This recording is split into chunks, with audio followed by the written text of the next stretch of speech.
در شهر ولگگراد سرباز اختیاری واحد شتورم زد ویاچسلاو لیمایف را مثل یک قهرمان با تنتنه با قراول فخری تیراندازی به هوا و در تابوت با پرچم روسیه پیچانیده شده به خاک سپاریدند.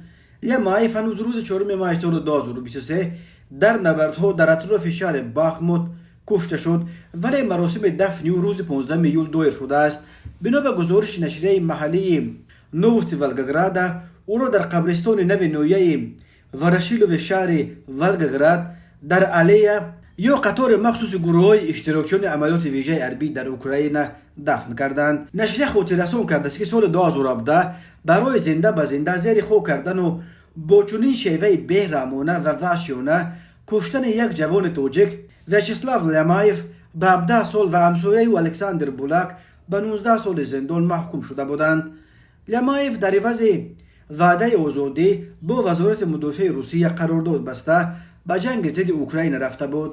رسلان لیمایف برادر ویاچسلاو لیمایف ادعا دارد که برادر او آن جوان تاجیک را نکشته بود و تمام گناهش چند بیل خاک بود که به بالای جسد آن تاجیک پرتافته است. وی به جشن زادروز رفته بود و هنگام جشن یکی از دوستان او یک نفر را کشت. خود اسلاو کسی را نکشته است، ادعا دارد رسلان لیمایف.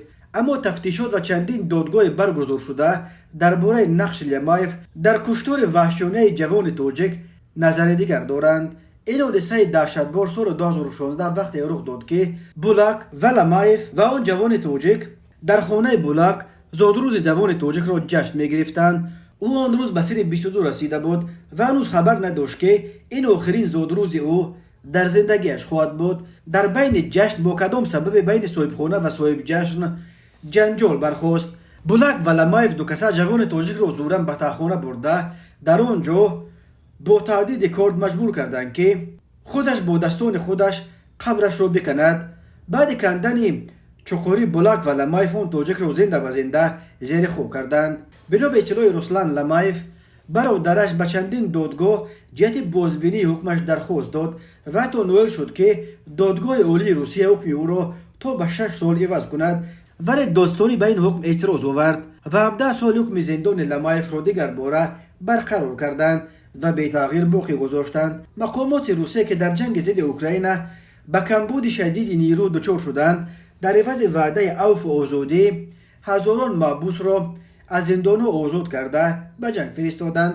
در بین آنها محبوسانی هم هستند که برای جنایت‌های سنگین چون کشتار، تجاوز به ناموس، غارتگری و رازنی و قاچاق مواد مخدر زندانی شده بودند. صدها محبوس تاجیک که در محبس‌های روسیه ادای حکم می‌کردند نیز در عوض وعده عفو و آزادی به جنگ ضد اوکراین رفتند.